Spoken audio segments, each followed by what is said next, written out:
paix soit avec vous et joyeux Noël.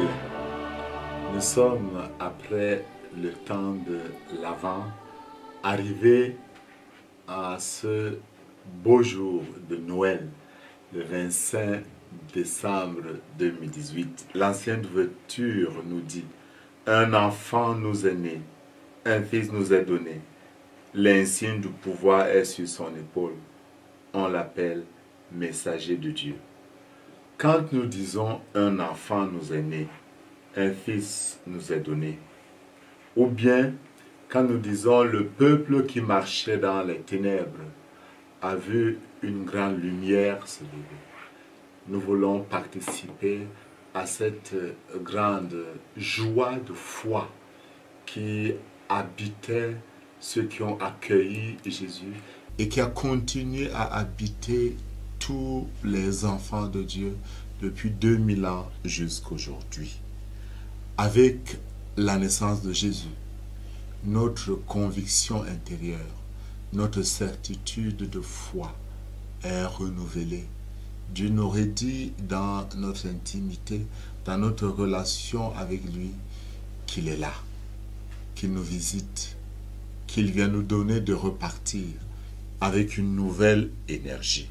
Malgré l'amorosité de notre temps, malgré les bruits de soldats, comme ce fut d'ailleurs le cas au moment de la naissance de Jésus à Bethléem, malgré tout ce que nous pouvons vivre comme tentative de découragement, comme misère, nous sentons dans le fond de notre cœur que quelque chose bouge, qu'il y a une puissance qui se met en œuvre. Et ce n'est que grâce à cette puissance que nous pouvons tenir et aller de l'avant. Nous voulons nous placer dans la perspective de ceux qui ont reçu la lumière, qui l'ont accueillie, non dans la perspective de ceux qui ont rejeté la lumière. Le texte de l'Évangile selon Saint Jean au chapitre 1 nous dit: le Verbe était la lumière qui éclaire tout homme en venant dans le monde. Mais certains ont refusé d'accueillir cette lumière. Mais Saint Jean continue: mais tous ceux qui l'ont reçu, ceux qui croient en son nom, il leur a donné le pouvoir de devenir enfants de Dieu. Ils ne sont pas nés de chair, ni du sang, ni d'une volonté charnelle, ni d'une volonté d'homme. Ils sont nés de Dieu. Et le Verbe s'est fait chair. Il a habité parmi nous. Nous sommes nés de Dieu. On a cette double appartenance. On reste des êtres de chair. Mais il y a une autre naissance, celle qui est spirituelle, qui nous fait comprendre que le Verbe s'est fait chair. Il a habité parmi nous. Il a habité en nous. Même si ma maison est un palais, le Seigneur y habite. C'est une maison de paille, le Seigneur y habite. Dans nos quartiers, le Seigneur se fait présent à Noël. Notre foi, l'expérience de la foi, c'est que Dieu est là. Mais cette foi va avec la grâce de l'espérance. L'espérance, c'est l'attente confiante des bénédictions divines. L'espérance, c'est la vision bienheureuse de Dieu. L'espérance nous donne de croire que face à notre finitude, il y a l'infini. Que face à nos faiblesses, il y a la puissance divine. L'espérance nous donne de comprendre en ce jour de Noël que c'est Dieu qui est à l'œuvre. Ce n'est pas nous. Certes, dans la vertu de l'espérance, il y a une dimension de la collaboration. Mais nous collaborons parce que la puissance de Dieu est déclenchée. Et notre collaboration se fait dans la prière, bien évidemment. Donc Jésus qui naît, nous entrons dans la dynamique de l'adoration, qui est la plus belle prière. Dans la dynamique de l'action de grâce, qui libère notre énergie. Également dans la dimension de la demande. Voilà pourquoi nous avons crié: viens Emmanuel. Nous appelons encore fort: Maranatha, viens dans nos villes, viens dans nos cités.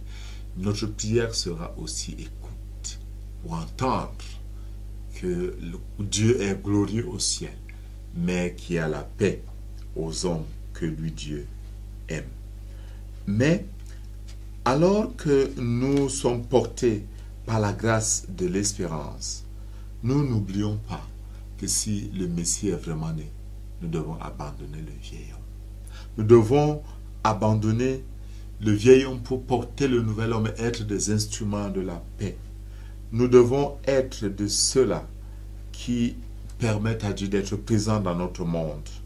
Nous devons être de ceux-là qui sentent que Dieu nourrit d'un sentiment de bienveillance envers nous en nous envoyant son Fils. Et par conséquence, envers l'autre, nous devons avoir la même bienveillance. Nous devons savoir qu'à l'égard de tous, notamment des petits, des pauvres, des vieillards, des faibles, de ceux qui ont besoin de nous, nous devons nous faire présents comme Dieu s'est fait présent à côté de nous. Si nous mettons une trêve à notre égoïsme qui nous pousse à ne penser qu'à nous-mêmes, pour que nous pensions à notre prochain, pour que nous pensions à notre société, pour que nous pensions à notre pays, pour que chacun de nous, là où il est, il essaye de tout mettre en œuvre pour créer Jésus présent, pour créer une crèche où Dieu se fait présent, en Jésus enfant, et instaurer l'échange merveilleux entre l'humanité et Dieu. Dieu s'est abaissé pour que nous nous élevions. Dieu a pris chair de notre chair pour que nous soyons divinisés. Alors, joyeux Noël. Noël, ce n'est pas un vain mot. C'est vraiment la puissance de Dieu qui se met à l'œuvre dans ma vie. Et j'ouvre mon cœur pour que comme le vent pousse le bateau au large, que je puisse aller au large grâce à Dieu. Et qu'en ce saint jour, Dieu vous bénisse. Que Dieu vous bénisse. La surabondance de sa bénédiction. Que Jésus habite vos cœurs. Que l'Esprit fasse resplendir en vous saluant.